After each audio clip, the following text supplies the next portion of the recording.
Tout d'abord, je tiens à remercier très chaleureusement l'UDCGT de Paris qui nous permet d'être dans cette très belle salle, et la Fondation Copernic aussi. Merci pour l'accueil. Donc cette journée fait suite, prolonge et veut amplifier les mobilisations qui se font jour contre le plan étudiant, sous la forme d'une pétition lancée, vous le savez sans doute, par la sélection n'est pas la solution, c'est aussi le titre de la journée. Il y a eu plus de 4300 signataires ici, mais aussi de très nombreuses motions des AG, des collectifs, des coordinations, et notamment une intersyndicale dont on parlera dans l'après-midi. Donc la mobilisation prend de l'ampleur.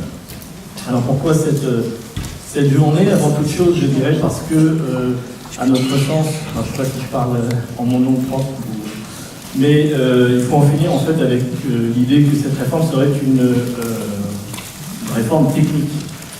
Et son instrument que vous connaissez, donc Parcoursup, qui est donc censé remplacer l'affreux APB et le tirage au sort encore plus abominable. Bon, vous m'entendez bien, ça va? Donc ce n'est pas le cas, ce n'est pas une réforme technique, c'est une réforme politique ou idéologique. Et je vais essayer de dire en très peu de temps pourquoi.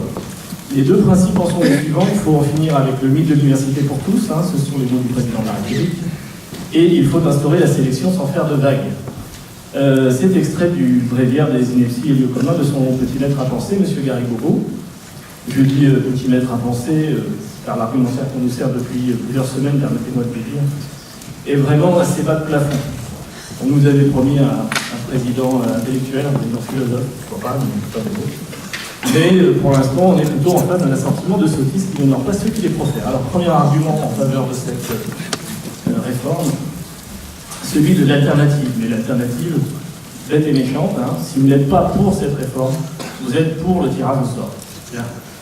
Alors non, on n'a pas nécessairement à choisir entre la peste et le choléra, et il y a tout un tas de propositions qui ont été faites par tout un tas d'organisations qui montrent que ce n'est pas ça l'alternative qu'on doit gérer actuellement. Second argument, il n'y a plus de place, notamment dans les fameuses filières en tension, et donc, évidemment, s'il n'y a plus de place, est-ce qu'on rajoute des places? Non, évidemment. On baisse le budget de l'ESR et puis on enlève les étudiants, ou en tout cas on les décourage si possible pour leurs études. Alors il fallait y penser, c'est tellement plus simple et plus calme une fac sans étudiants, bien sûr. Donc c'est un beau projet politique. Troisième argument, c'est un des éléments dont on parlera cet après-midi, pour faire les études, il faut des prérequis. Alors là, ça devient beaucoup plus intéressant, les prérequis ou les attendus, d'accord? Pour faire ça, vous avez en gros deux types de prérequis d'attendus, des attendus très généraux, du type curiosité, goût pour la démarche scientifique, intérêt sociétal, capacité d'attraction, autonomie, etc. Mais le problème, c'est qu'évidemment, pour juger de ça, pour l'évaluer, ça devient compliqué. Du coup, vous avez une déclinaison locale de ces attendus, c'est le deuxième effet qui se coule de la réforme. Et alors là, quand vous regardez plus précisément, ça devient très intéressant.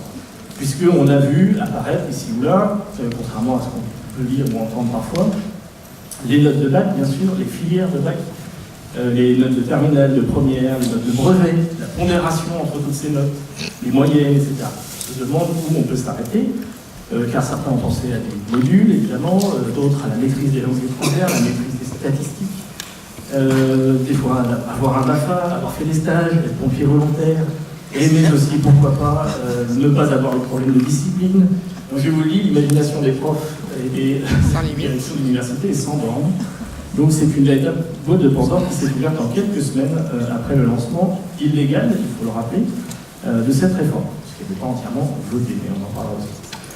Et donc si après avoir formulé des dizaines de vœux et les avoir tous motivés, car c'est ça qu'il faut faire quand on est lycéen entendu, on ne trouve pas sa voie, et bien normalement une commission rectorale se réunira et elle affectera de facto, comme ça, là où il reste des places. Ce qui revient à dire, in fine, si vous ne prenez pas ce qu'on vous donne à la fin, c'est qu'en fait, vous ne voulez pas vraiment faire d'études, bien sûr.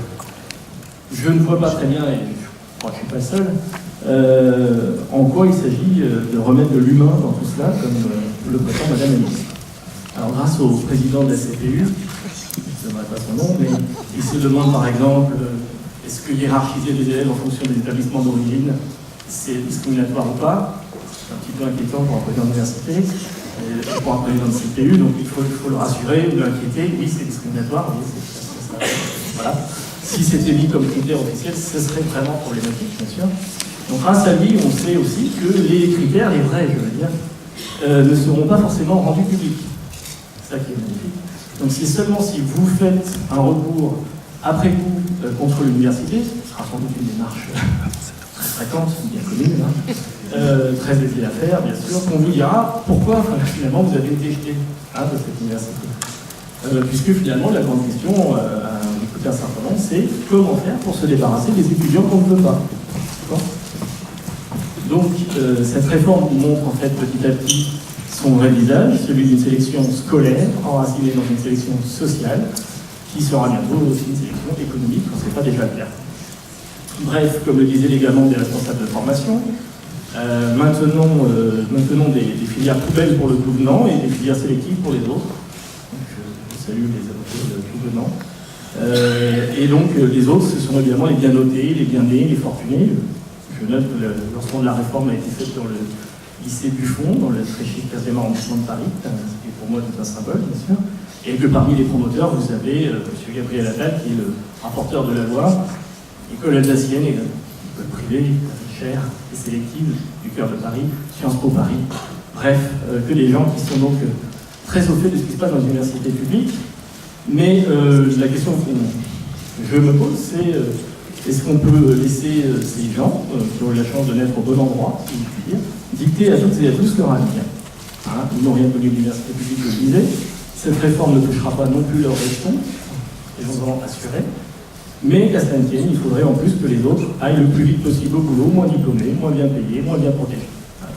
Donc c'est bien un choix idéologique qui est fait, remettre tout le monde à sa place, bien rangé, ne plus risquer surtout que certains puissent connaître une mobilité sociale ascendante, comme on dit, grâce aux études. Et donc c'est un choix de société face auquel nous sommes confrontés collectivement. Voilà pourquoi, à la ZES, nous ne voulons pas cette réforme. La démocratisation scolaire n'est pas un gros mot. Il faut simplement, entre guillemets, une volonté politique et des moyens. On aurait tort que vous êtes pour le statu quo. Non. Nous ne cessons de faire des propositions, elles aussi, sont précises, concrètes, depuis des années, avec beaucoup d'autres organisations. Vous en entendrez cet après-midi. Que ces propositions ne soient pas appliquées dépend donc d'une volonté politique, d'accord, et pas d'un déficit intellectuel.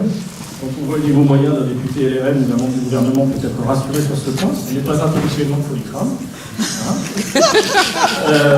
Donc, pour finir, nous n'avons jamais prétendu que tout le monde devait obligatoirement aller à l'université, ou vous devez obligatoirement avoir un doctorat, autre thèse qui n'est pas notre fait, mais que celles et ceux qui le souhaitent puissent le faire. Car l'enseignement public de qualité, c'est le seul moyen, disait Bottel, par exemple, de former une raison complète.